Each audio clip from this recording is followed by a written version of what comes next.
27শে December 2024 সালের যতগুলো সুন্দর দিন কাটিয়েছি তার মধ্যে থেকে একটা ছিল অসাধারণ একটা দিন। প্রায় 16-17 বছর পর যাচ্ছিলাম পিসির বাড়ি। গঙ্গার ওই পারে চৌরিগাছা, সেখানেই পিসির বাড়ি। তো সেখানে যেতে গেলে গঙ্গা পার হতে হবে, তাই আমরা টোটোতে করে চলে এলাম গঙ্গার ধারে। আর এই যে কত মানুষ স্নান করার জন্য আসছে, তারপর নৌকা দাঁড়িয়েই ছিল, আমরা উঠে গেলাম আর ওয়েট করছিলাম কখন ছাড়বে। প্রচন্ড রোদ, কিন্তু সবকিছুর সাথে একটা দারুণ ভালো লাগে।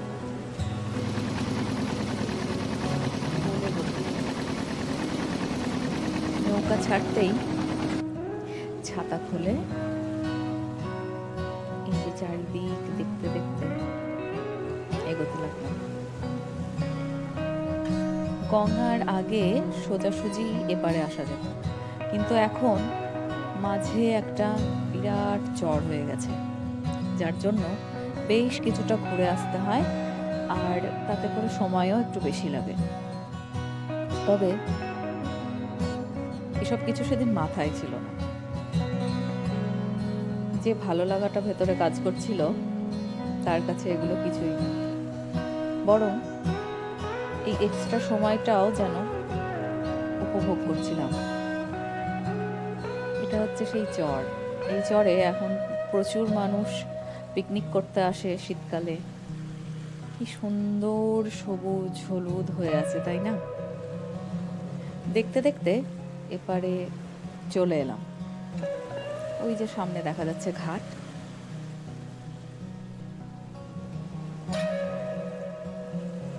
কতদিন পর ঘাট থেকে নেমেই এখানে টোটো ঠিক করা হচ্ছিল। এই যে আমার মাথায় ছাতা, প্রচন্ড রোদ ছিল। তারপর টোটো ছেড়ে দিল। সেই পুরনো রাস্তা, সেই আগেকার দোকানগুলো, সেই লাল লাল জিলিপি। কি যে ভালো লাগছিল, প্রকাশ করা ভীষণ মুশকিল। মার সাথে ছোটবেলায় যখন আসতাম, ঠিক এভাবেই দোকানগুলো এরকমই পসরা নিয়ে এভাবেই সাজিয়ে দুপাশে দেখতে দেখতে যেতাম, এরকমই সাজানো থাকতো। দেখতে দেখতে চলে এলাম চৌরিগাছার যে বাজার, সেখানে। না, গন্তব্য এখনো বেশ কিছুটা, এখনো যেতে হবে। যেতে যেতে দুপাশটা দেখতে দেখতে যাচ্ছিলাম। না, বিশেষ কিছু পরিবর্তন কিন্তু আসেনি, আর এটাই আমার ভালো লাগার আরো একটা বড় কারণ। তেমন কিচ্ছু চেঞ্জ হয়নি।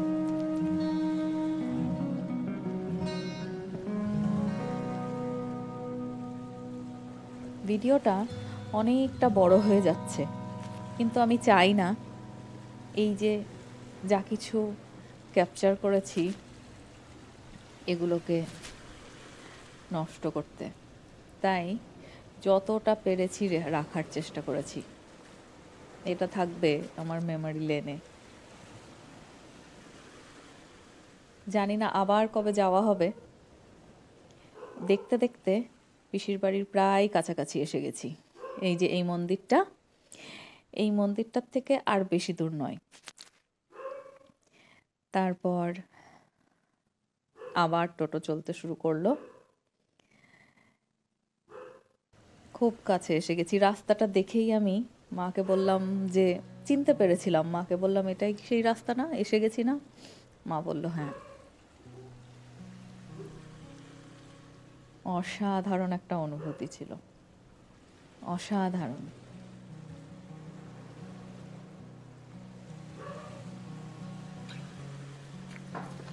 কি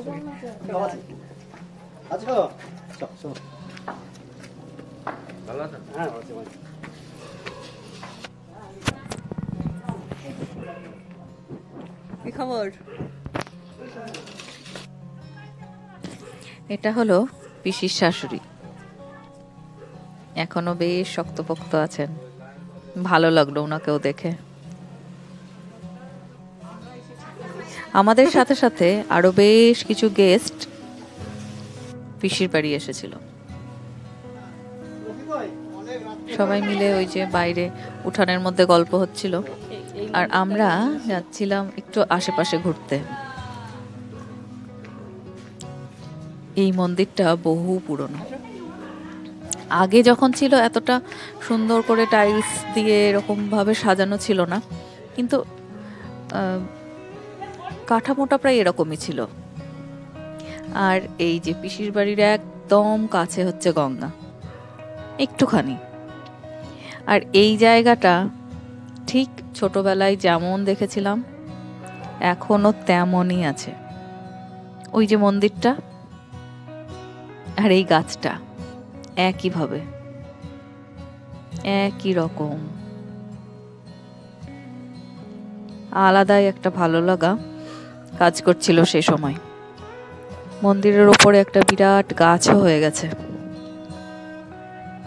এই মন্দিরটা বহু পুরনো। মন্দিরের গায়ে কাজগুলো দেখলে, যে কারুকার্য করা আছে সেগুলো দেখলেই বোঝা যায় যে মন্দিরটা বহু প্রাচীন।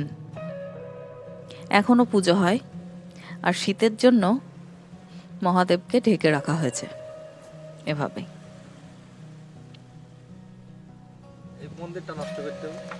আর ওই যে দূরে দেখা যাচ্ছে সবুজে হলুদে, আলাদাই একটা চোখের আরাম। এই যে মন্দিরের কাজগুলো ইটের উপর এত সুন্দরভাবে খোদাই করা, আর এখনো অনেকটাই দেখা যায়, এখনো অনেকটাই ঠিক আছে। আমি শুধুই আশপাশটা দেখছিলাম। এই যে এত সুন্দরভাবে কাজ করা, আমার মনে হচ্ছিল আরো বেশ কিছুটা সময় কাটাই এখানে। সেই যে আমার ছোটবেলা। তারপর ওখানকার রাস্তায় একটুখানি হাঁটতে শুরু করলাম। বাড়িঘরগুলো সেভাবে পরিবর্তন হয়নি, কিছু কিছু চেঞ্জেস এসেছে ঠিকই, কিন্তু অনেকটাই একই রকম আছে।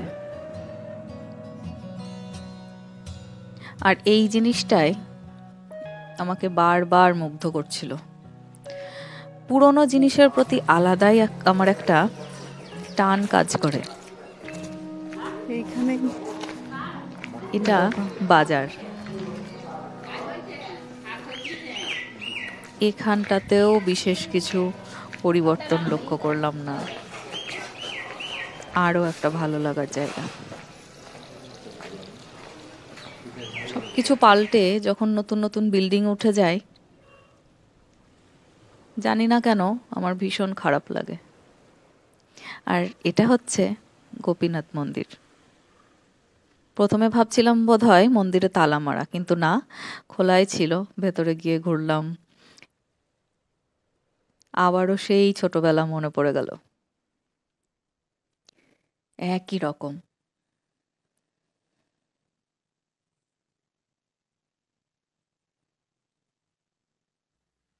পরিবর্তন সংসারের নিয়ম ঠিকই, কিন্তু আমার জানি না, ছোটবেলার সবকিছু মনে হয় সেরকমই যদি থেকে যেত আরো বেশি ভালো হতো। যেটা এখানে এসে পেয়ে আমি অদ্ভুত একটা শান্তি পেয়েছি। আর এই যে জায়গাটা, আহা, ক্যামেরার চোখে এর সৌন্দর্য প্রকাশ করা কিন্তু কঠিন, একদমই বোঝানো যাবে না। এতটাই ভালো লাগছিল, এই মাচায় বসে বেশ কিছুটা সময় কাটিয়েছিলাম। আর এই যে একটা কিউট বাচ্চা, এখানে পায়ে পায়ে খেলছিল।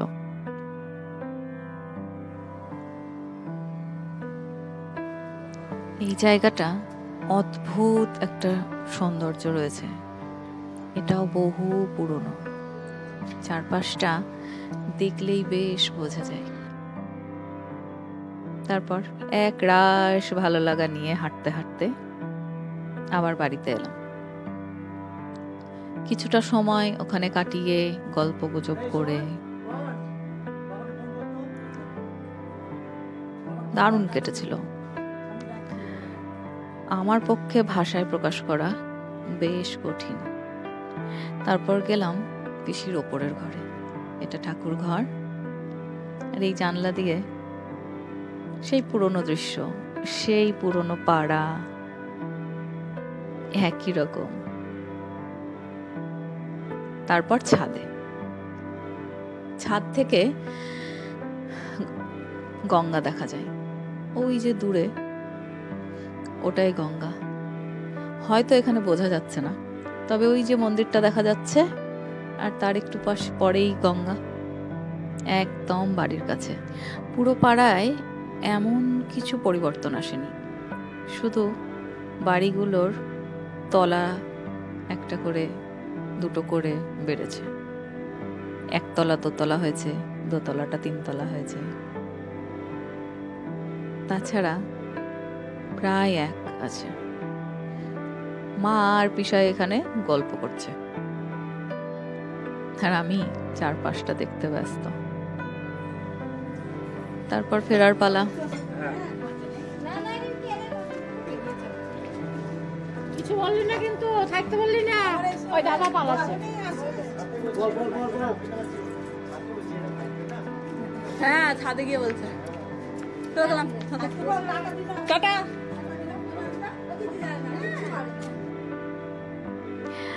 এই যে পিসি দাঁড়িয়ে এখনো হাত দেখাচ্ছে, ওই দূরে এখনো দাঁড়িয়ে আছে। যতক্ষণ দেখা যাচ্ছিল ততক্ষণ ওখানেই দাঁড়িয়েছিল। ইচ্ছে করছিল আরো কিছুটা সময় কাটাই, কিন্তু ফিরতে তো হবেই। তাই আবার চলে এলাম মেন রাস্তায়। আর এখানে মন্দিরটা ভীষণই সুন্দর।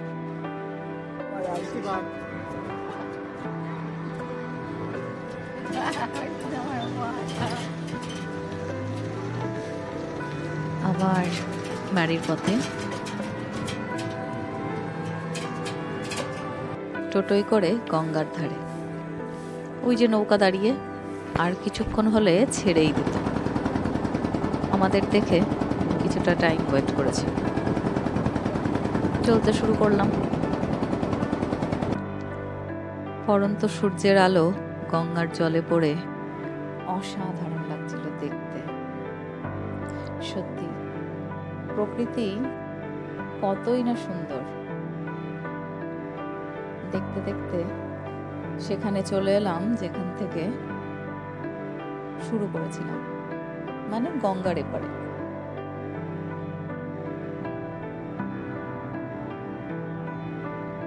এপারে ফিরে কিছুটা হেঁটে গিয়ে তারপর আবার টোটোতে করে যেতে হবে। উঠে চারপাশটা দেখতে দেখতে হাঁটতে শুরু করি। বেলডাঙ্গা বা তার আশেপাশের লোকজন এই জায়গাটা বেশ ভালো ছিল, কারণ প্রচুর মানুষ গঙ্গা স্নানের জন্য এখানে আসে। আর এই যে মন্দিরটাই কতজনেই না ছবি তোলে, আমরাও তুলেছিলাম। এবার না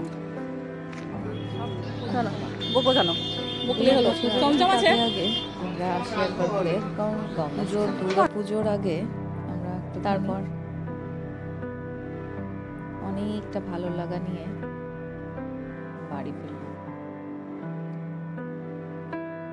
অনেক দিন পর এতটা সুন্দর একটা দিন কাটিয়েছি, তার জন্য ঈশ্বরকে অশেষ ধন্যবাদ জানিয়ে ভিডিওটা শেষ করছি।